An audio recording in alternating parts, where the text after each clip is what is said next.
What's up everyone, Chimpo out here at LIS Audio. I decided to make this video because I've been seeing a lot of questions online about what kind of wire to look for, what type and material of wire to look at when you're trying to choose. It seems like there's a lot of half answers out there and not a lot of places to just go and find one whole answer on the whole subject. So I'm making this video and I'm going to write a blog up. There's going to be charts, pictures, and a lot of different things just to show you the differences, the things that we, people in the industry, look for every day when it comes to choosing different types of wire. Now, I just want to say this is not a brand bashing post. I'm not putting any names to any of these companies. If you happen to notice them, please keep them out of the comments. It's not about who's better than who. Some of these companies might make other brands by each other, so it's not about that. It's about what's a better type of wire and whether you're willing to pay for what's in your budget.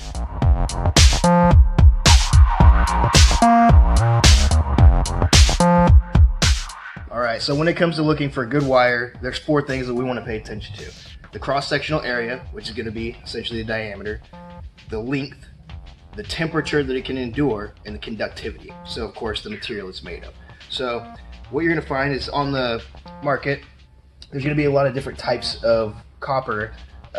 Most popular that you're going to find in car audio is going to be OFC, which is oxygen-free copper.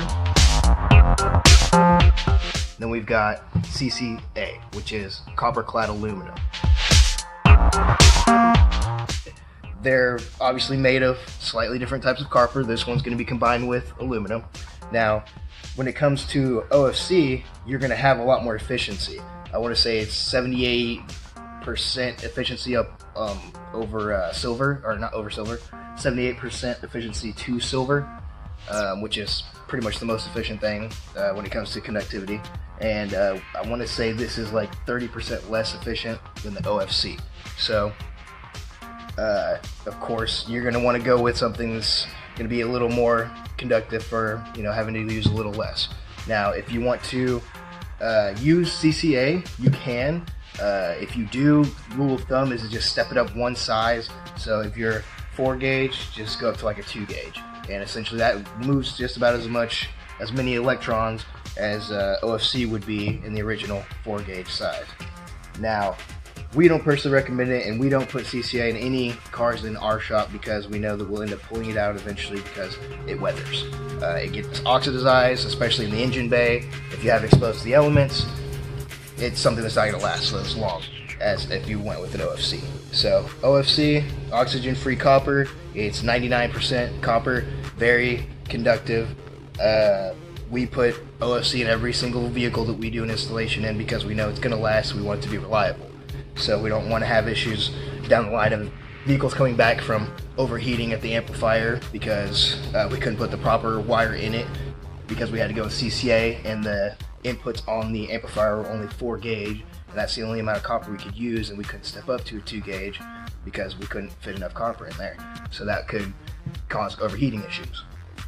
So, of course, this is why we go ahead and go with what is the best choice, which is going to be OFC for car audio installation.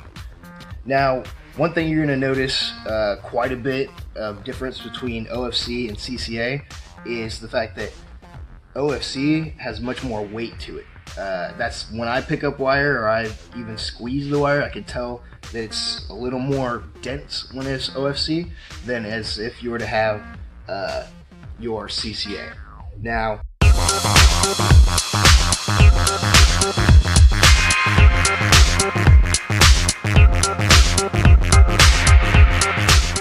I actually am holding here one strand of OFC. It's going to be 00, and then it's 20, and then we've got 20 here on the CCA. This is about half the length of the CCA. The OFC is about half the length of the CCA, and rated the same size, you can tell that just this one little strand is heavier than this giant looking strand. Now, there are certain arguments out there about flexibility and the flexibility of the wire because you have to run giant wire. Now, that is a good argument, but when it's CCA versus OFC, if you have quality wire, flexibility is really nothing. So here we have a CCA. It's tied into a nice tight knot. And then we'll do the oxygen free, tie it into a nice tight knot, and then we'll see the difference in the flexibility. So as you can see, the knots are almost the exact same size. Maybe the jacketing on this one's a little bit thicker, but when it comes to routing in a vehicle, you can go just as tight as with the OC as you can with the CCA.